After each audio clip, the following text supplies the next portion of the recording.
Ladies and gentlemen, we are live.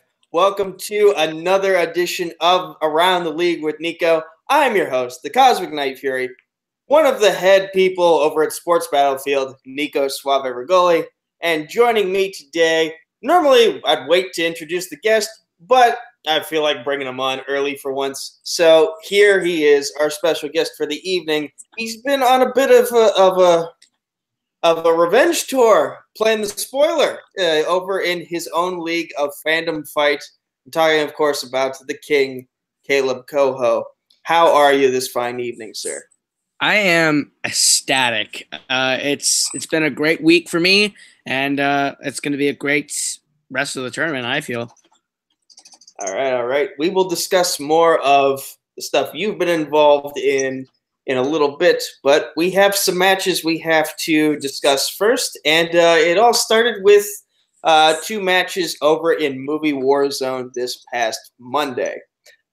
First match, I believe, was Paul Oyama taking on Harley Boric.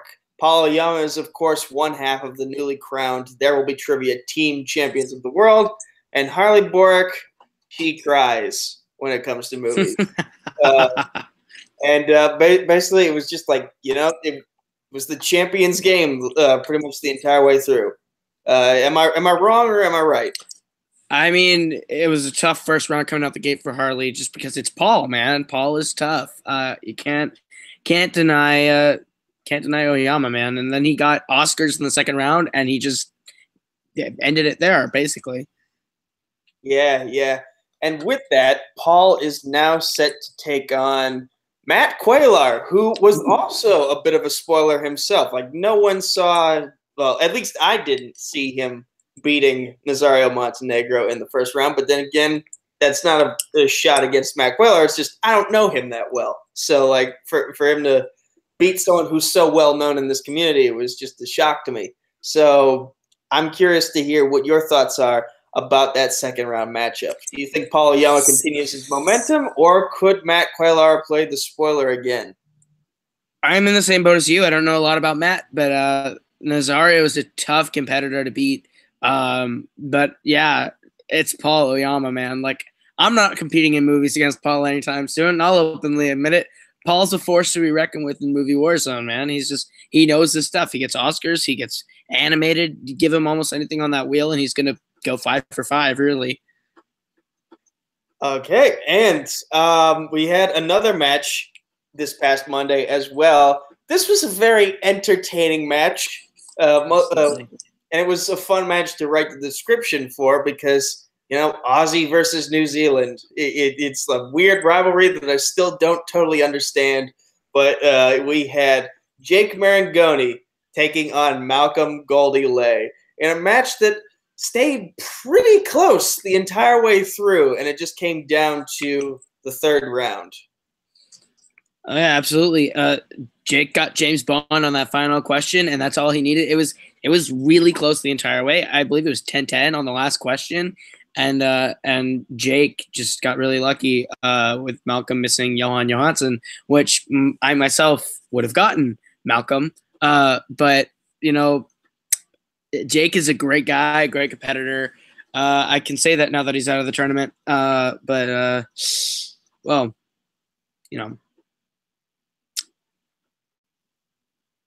wait. You look like you want to take a shot at him. I do. In Movie Warzone? Absolutely. I just got him mixed up with Malcolm for a second in that tournament head space. I just forgot that he won. It's Johan Johansson. I swear the match was over because Johan Johansson, man. But, Jake's going to be really good. I could say that going forward, he's going to be great. He's a good competitor, but yeah. I would play Jake. I'd play Jake in anything. But with that win, I believe Mr. Marangoni is now taking on the winner of either Alex Warden or Eli McCaig. Eli McCaig. Ooh. That is, and despite that being number 2 versus number 15, that match is a little bit closer than you might think. These are two guys who have shown that they know their stuff in whatever match you put them in. So I'm we still have to figure out who wins that match first, but I feel like it'll be interesting whatever combination we get in round 2 out of those 3. Absolutely. Mix and match any of those 3 and it makes for a good match. I especially would love to see Eli actually, keep going in a tournament because, I feel a little bad for destroying him in a fandom, but, not really. Just kidding, Eli. I don't care at all. You're going to lose to whoever you play in Warzone. But, Jake's probably it's going to be an entertaining match no matter who Jake takes on next. But yeah. Okay, as we move on to Fandom Fight Fridays, this is where I maintain some journalistic integrity and humble you a little bit because as far as I remember, you took on Eli McKeag in the first of 2 Fandom Fight matches, and you were not really in the lead until the 3rd round. Okay. Now here's the thing. It doesn't matter what happens in the first round, really. It's all about the next 2 rounds. You can have a great start and a terrible finish, Eli McKeag, or you can have a slow start and end out on top, me. I have never missed a 3rd round question in my career in fandom fights. And in the 2nd round, I got a key steal in James Bond, which I'll admit, I thought James Bond was a weakness for him. Didn't do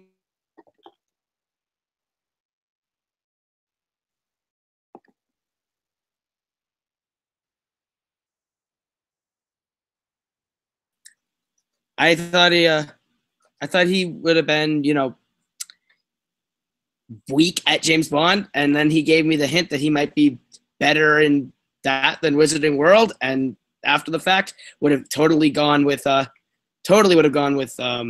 James Bond if I could have, or with Wizarding World if I could have. But you know what? You live and you learn. You live and you learn. But my round 3, that's exactly where Eli went wrong. He didn't know how to bet the way I know how to bet. He didn't understand that I've never missed a round 3 question in my life when it comes to fandom. So, you know what, Eli? I don't know how you got that far to me, man. I just don't. For those of you wondering why I was just walking around, my dog is being a pain in the ass. I'm trying to let open doors for her. Oh. We need a doggy door. We really do. Anyway, okay, so I missed pretty much everything you just said because I was focused on my dog. I'm sorry. But basically, you feel bad for Eli, but not really. You're just absolutely not. He forgot that I've gone perfect in round 3. He forgot that I'm good at finishing a match. Maybe not so much as starting a match, but I can finish a match. And in hindsight, I would have given him Wizarding World over James Bond and ended the match in round 2. And with your victory, you are now either facing Chance Ellison or the returning Ryan Permerson. Okay, hold up. Now let me get into this for a second. This league is already trying to fix it against me to throw Ryan against me. I don't know what tomfoolery Kane is pulling behind my back, but putting Ryan back in the tournament because Kane didn't want to play Chance is ridiculous. But you know what? I will gladly take the free pass to the finals against Ryan. I can beat Ryan for a second time in this tournament, make him 0-2. But let's be real. Chance Ellison, is he even young enough still to remember all this stuff? I think Chance has been around here so long that it feels like the grandfather of this league. That's just the old buck, the John Roca that's still walking around here when we're trying to, get the new guys like Andrew Guy and Corruption Kalinowski in here to just, shake things up, do good things with the league. And then there's the old guy, John Roca, in the corner, stroking his ego about the good old days. So if Chance beats Ryan, he's not getting past me. He just isn't. I love how you just said Chance Ellison is like the grandfather of this league when we have Sandy Robinson and Jeremy Adams who have been around this planet way longer than... Who? Sorry, who is Jeremy Adams? Is that guy in the comment section that says the questions are too easy? I don't know. I don't know who Jeremy Adams is.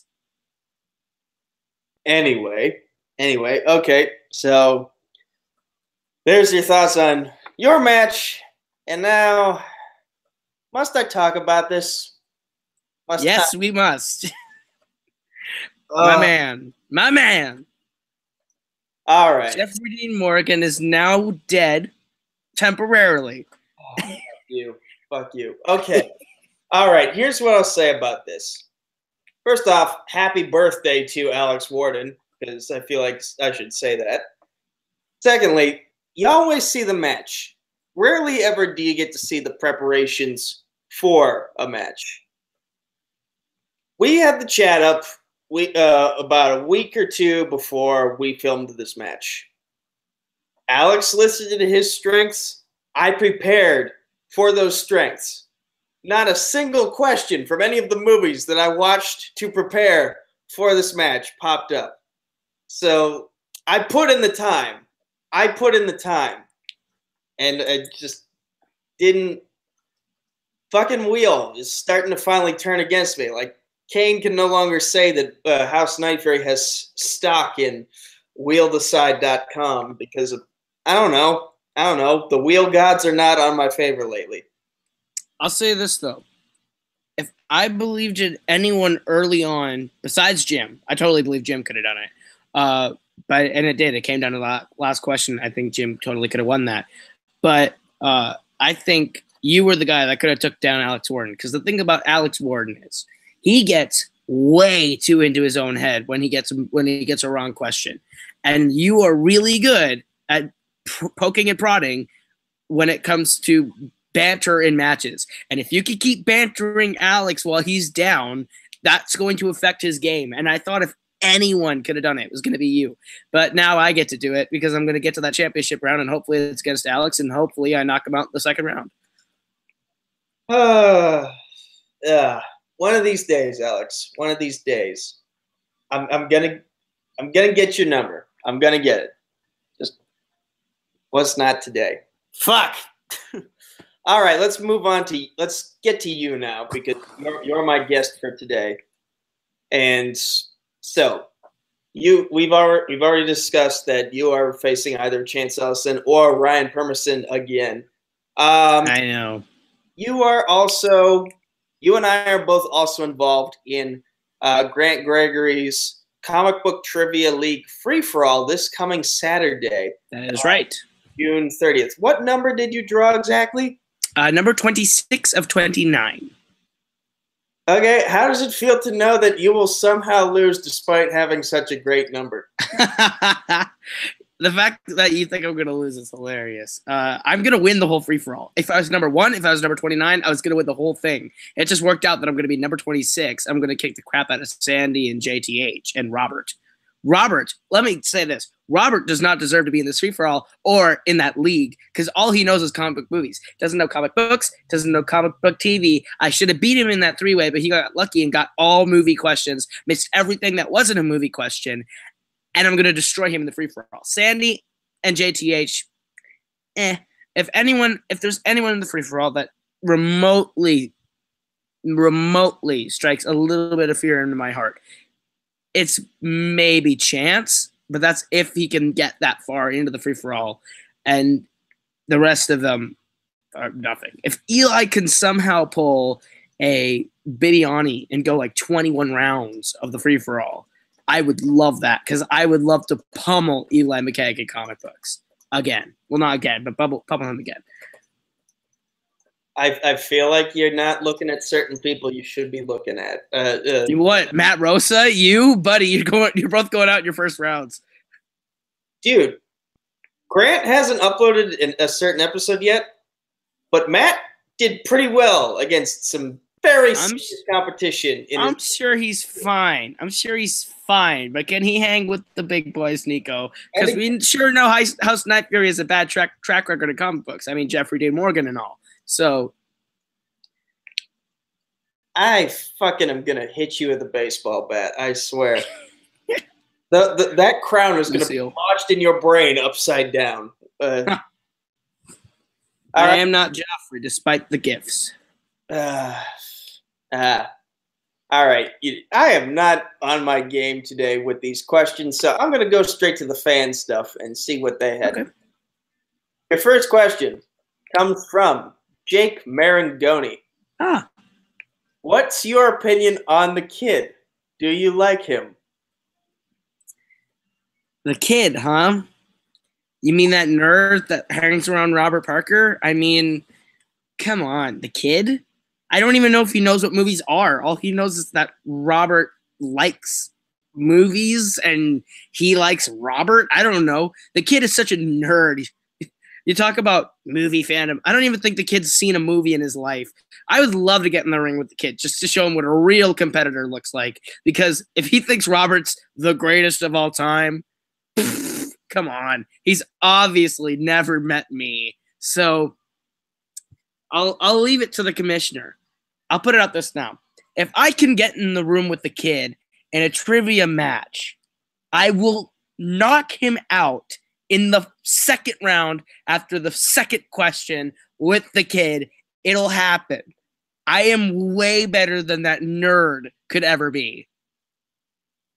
I have such a terrible poker face.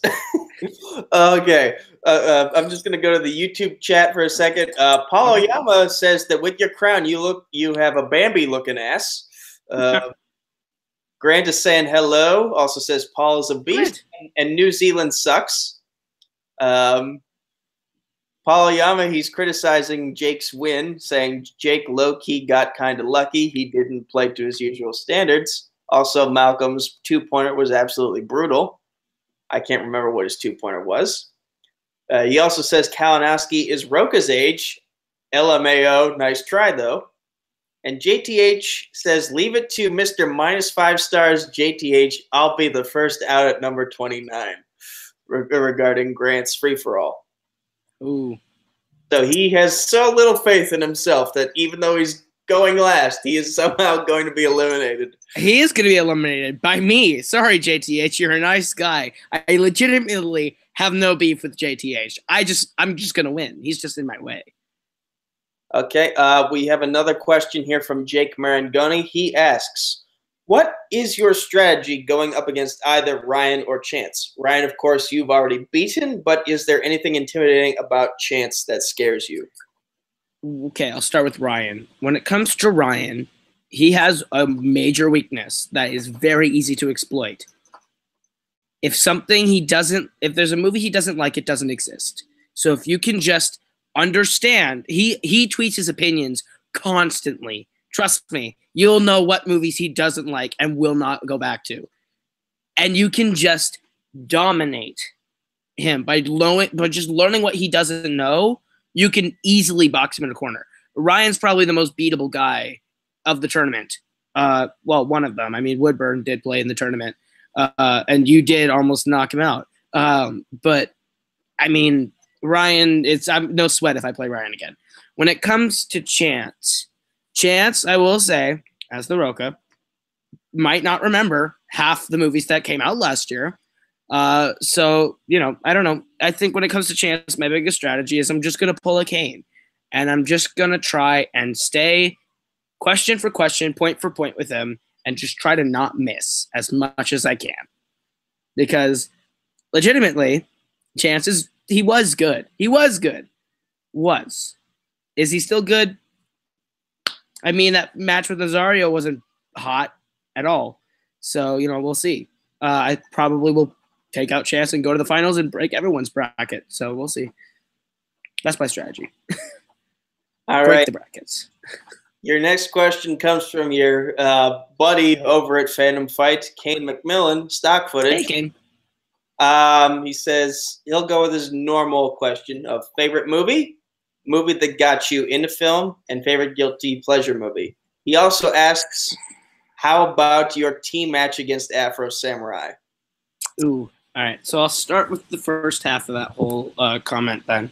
My favorite movie of all time is La La Land from last year, which is it might be an odd choice, but upon seeing it the first time, I really liked it, and I revisited it and went back to it over and over and over to the point where it's one that I constantly find myself going back and watching over and over. I do legitimately love La La Land, from the technical aspects to the performance aspects to everything. The movie that really got me into film is a hard question. I would say, off the top of my head, the movie that really got me into film was The Avengers from 2012, because I realized that things that I loved could be put into film, and that if I got into film, which is what I'm actually going to school for, is to be a filmmaker, I could maybe make something that I loved and maybe other people would love it too. So that's kind of the movie that really got me into that. And then my favorite guilty pleasure movie, huh? I'll put The Room aside for now because The Room is just a low-hanging fruit. I'll say a favorite, if not my favorite, guilty pleasure of all time is The Amazing Spider-Man 2. I actually quite enjoy it. It's like I feel like that screenplay could have been really, really something. There's a lot of really great elements. Emma Stone and Andrew Garfield are actually, in my opinion, fantastic in the movie. Jamie Foxx is not great at all. But I think Dane DeHaan was on point until he became the Green Goblin. There's things that go wrong, obviously, but I think overall, like with the theme of time and all that sort of stuff, I think it really resonated with me some way. So I go back to that one quite a bit. I like The Amazing Spider-Man 2 a lot more than the first one. But yeah. I think I heard Scott Mance cheer from like halfway across the country when you said La La Land. I'm sure he did. Dude, he retweeted me as soon as La La Land came out when I was like, I love La La Land. Oh, and Afro Samurai. Afro Samurai. Bottom line, you guys are going to get destroyed because Jim Green and I together are probably the strongest team in this league because I know a lot, and I mean a lot. And Jim Green covers all my blind spots. The Wizarding World probably being my biggest blind spot, Jim's got that covered. That's his biggest strength. That's my biggest weakness. We cross over right there. He knows Middle Earth. He knows stuff that I just don't. And I think that's why together Kings are going to be the team champions by the end of the year. The thing with you guys is your guys' strengths are each other's individual strengths. I feel you guys both, whenever you play, you always pick animated movies. And that's my strength. It's not necessarily Jim's, but it's mine. And you guys lean into that pretty hard. So I don't know. Your weaknesses could be Jim's strengths, and my weaknesses could be your weaknesses. And, I just think as a team, you guys are, I will say, you're both impressive individually in many ways. But with your loss to Alex, you are beatable. Matt losing to Nazario proves he's beatable. And together, you guys do improve each other. But together, me and Jim are, I think, a bigger improvement. You were beatable for like every match you were in up until a few months ago. Then why didn't you beat me in comic books, Nico? We went to overtime. You missed the easiest overtime question I've heard in my life. You ought to look like I give two shits about The Walking Dead. You need to know it. You'll pull a Ryan Permison just like that, where I don't like it, it doesn't exist, and then you'll lose every match. Forgive me for not being into the whole zombie shit thing. I'm not into the zombie stuff either, man, but I know my stuff anyway because I know that's how I win, is if I know stuff like that. All right. Let's move on to a question from your arch rival, Ryan Permison. This guy. He asks for you, favorite Bond film and why? And are you scared that Ryan may come after you in the locker room and tackle you, putting you out of the tournament due to serious injury? Also, what competitor do you fear the most? All right. I'll put it like this for Ryan's first thing. Ryan, you drugged me. You literally drugged me in my first match, and I still beat you. And you drugged Jim for the reaction. Bro, you've been drugging people left and right. You got to stop, man. You got to stop. Because, I mean, if you want to drug Chance and beat him, that's fine. Because then I just get to beat you again. But that's the only competitor I'll condone you drugging anymore. But you don't scare me, Ryan. You don't scare me at all. Favorite Bond film? I'm not a huge fan of James Bond in general. But I do like certain films, and my favorite would be Skyfall because it is probably, as a story, the most entertaining James Bond film to me. Daniel Craig is awesome. Javier Bardem is my favorite Bond villain and probably my favorite villainous actor of all time. Sorry, Heath. I think Javier Bardem in No Country for Old Men is terrifying. And yeah, so I think Javier Bardem as the villain was great. Judi Dench's M for One Last Kind of Ride was great. I don't know. That movie's just one. I think that's my favorite Bond film because I go back to it constantly. It also has the best James Bond song of all time, hands down, with Adele's Skyfall. So that's my favorite there. And what was the other one? Um, let's see. Which you covered Bond film? You said, "Are you scared?" Ryan, did you cover which competitor you fear the most? I did not. Okay, so if I had to pick one competitor that I fear the most,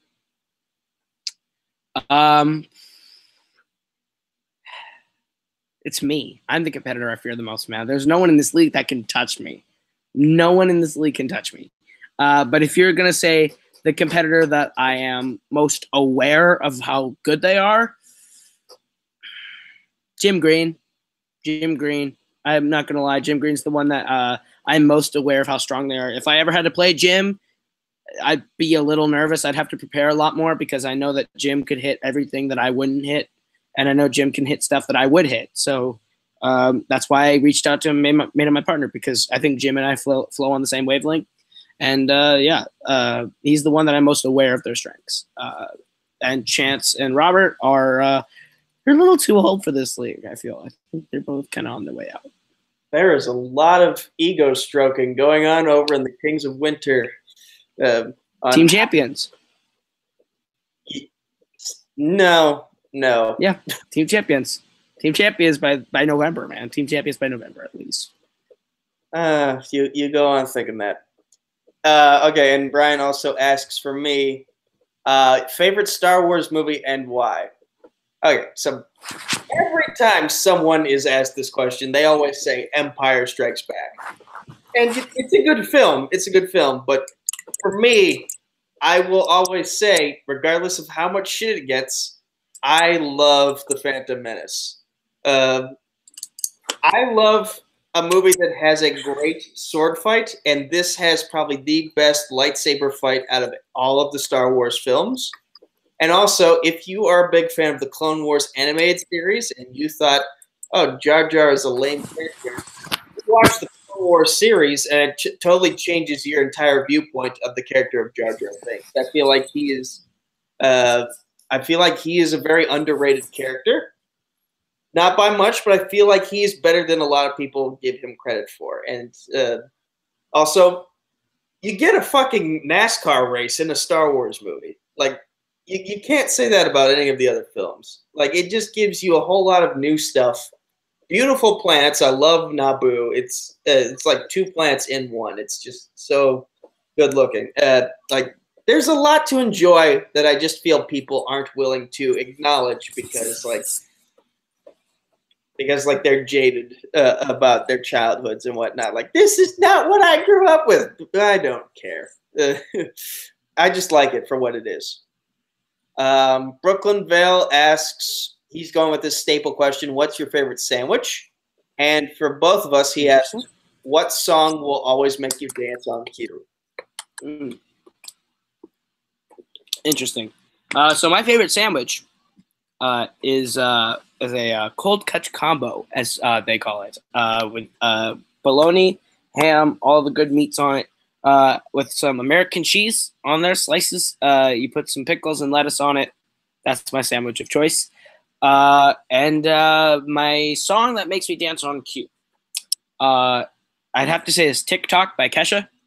Freaking love that song. Every time it comes on, never fails to get me to move. So, I'd say that's it.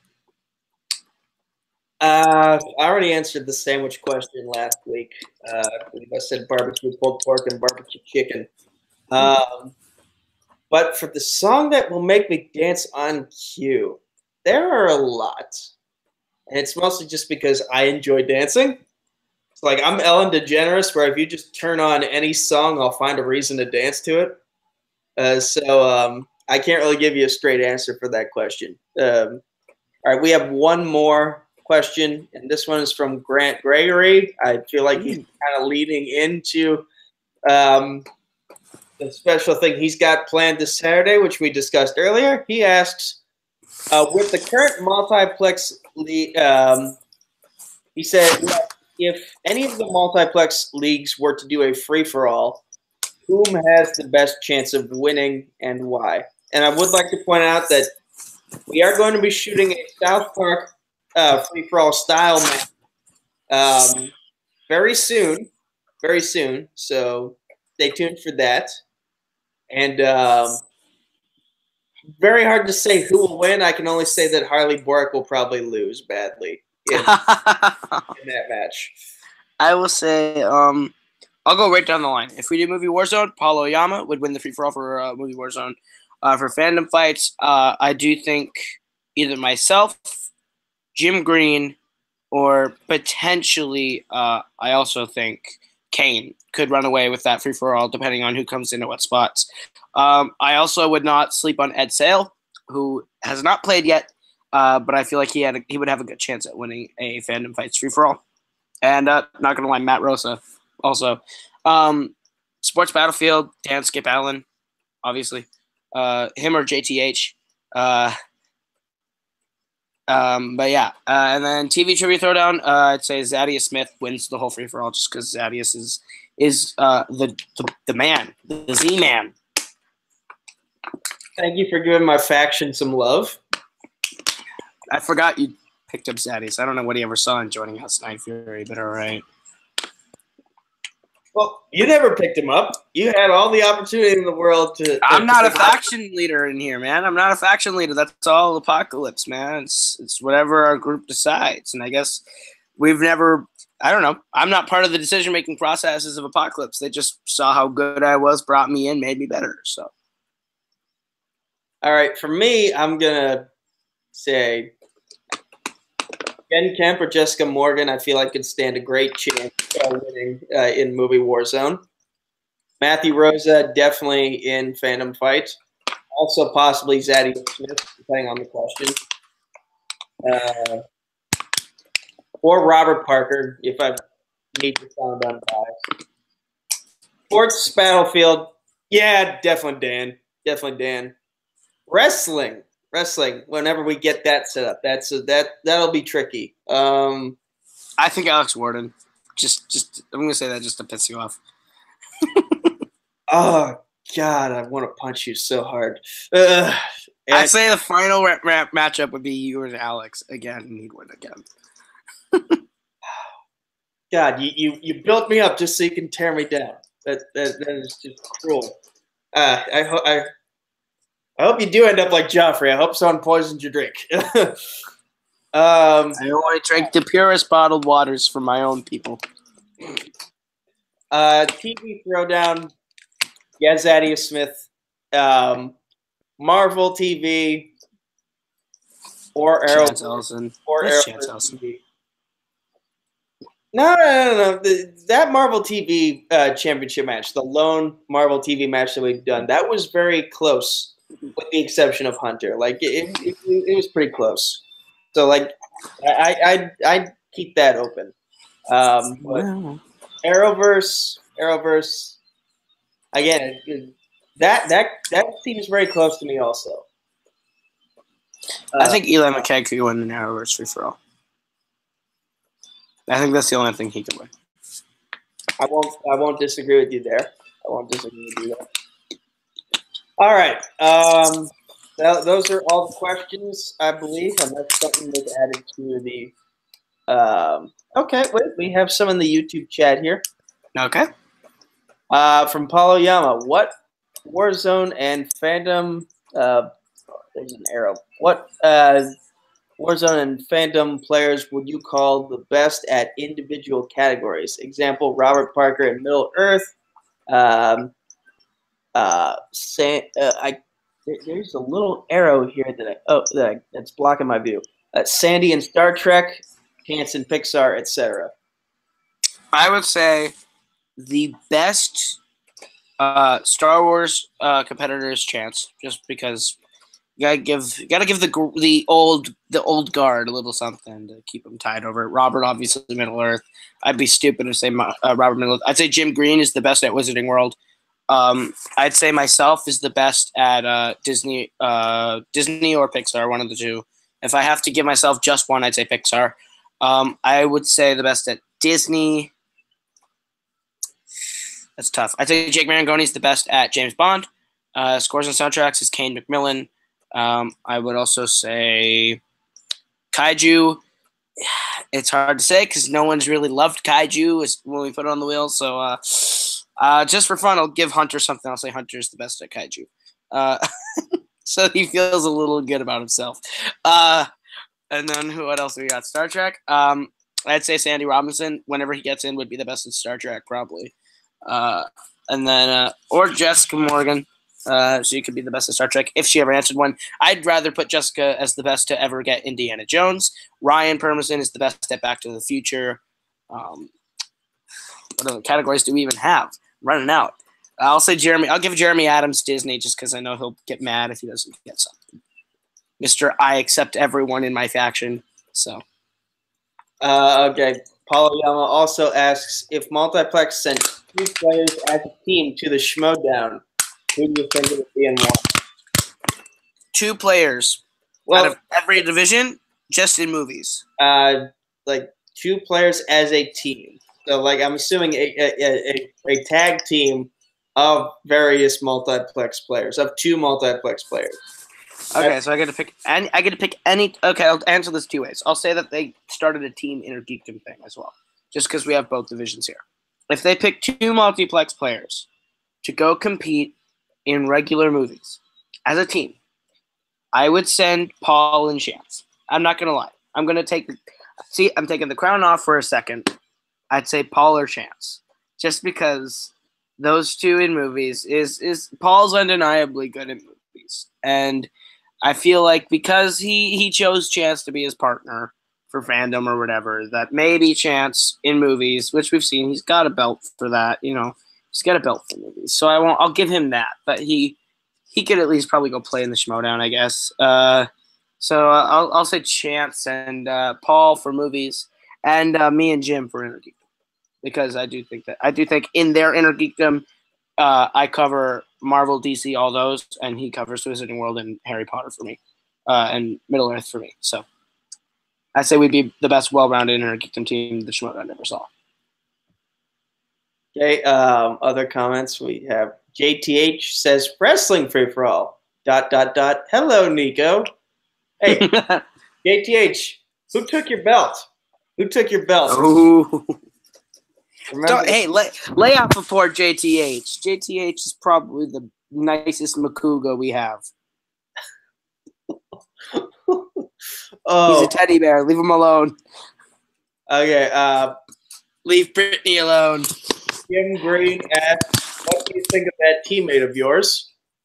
I think he's the most well-rounded player in the tournament that should have won. He should have beat Alex. He should be playing me for the title. It should be me versus Jim for the belt. But, my partner and I, we're going to be team champions. So, and Jim will get the singles belt at some point. And I think the both of you need to lock your doors better because you 2 are way too easily drugged. Or Alpha Alliance puts a lid on their hunter over there, doing some bad stuff. I say hashtag heel watch Ryan Permerson. Just saying. You didn't hear from me, but hashtag heel watch Ryan Permerson. Him and Kane McMillan, both of them. Rosario Montenegro says, I think a lot of people here would do great with the question level of the Schmodown. Let's see here. On the tip of your Depending on what division, though. Depending on what division, Rosario. Intergeekdom, yes. Kalinowski just proved they're way too easy. But teams and singles, I think they do a pretty good job. And Star Wars, definitely. They do a good job with Star Wars. On the tip of your tongue, my boy Matthew Rosa says, wrestling free-for-all, ? Ooh. Okay, so he obviously wants in as well. And he also asks... He looks like a WWE wrestler with that old-style haircut of his. He asks, hey, Nico, what do you think of your teammate? Wink, smiley face. I think you are amazing, Matthew, and I think we are going to crush the Kings of Winter, and we are going to set fire to their winter asses. Summer is coming. Welcome to House Nightfury. That was a terrible... Is Matt Rosa your hiccup? Is he your little scrawny little guy that sits on your back that rides you around? You asshole. Okay. JTHS, question for Nico. What do you think of your teammate? I just said that. I think he's wonderful. And again, summer is coming. We are going to burn the Kings of Winter to the ground. Let's see if there are any other... Just as long as there are no questions about Jeffrey Dean Morgan. You can only play that card for so damn long. I played it for about a month now. It's been funny every time. No, it hasn't. It has not. It really has. Ask Kane. Nazario asks me, will you grow a beard like Hiccup in How to Train Your Dragon 3? Okay, first off, I want to say that Hiccup, I feel like he's been modeled entirely after John Krasinski. Like, am I wrong to think that? Because, like, you're not wrong, but he's also not entirely looking like John Krasinski. I don't know.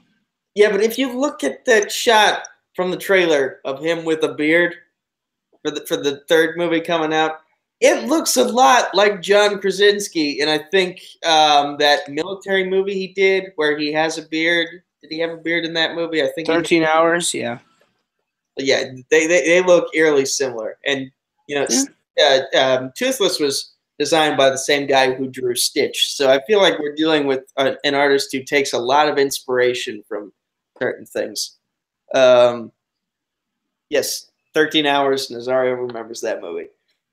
Okay, I think that's all the questions we have for today. So, Mr. Koho, the king, where can the good people find you?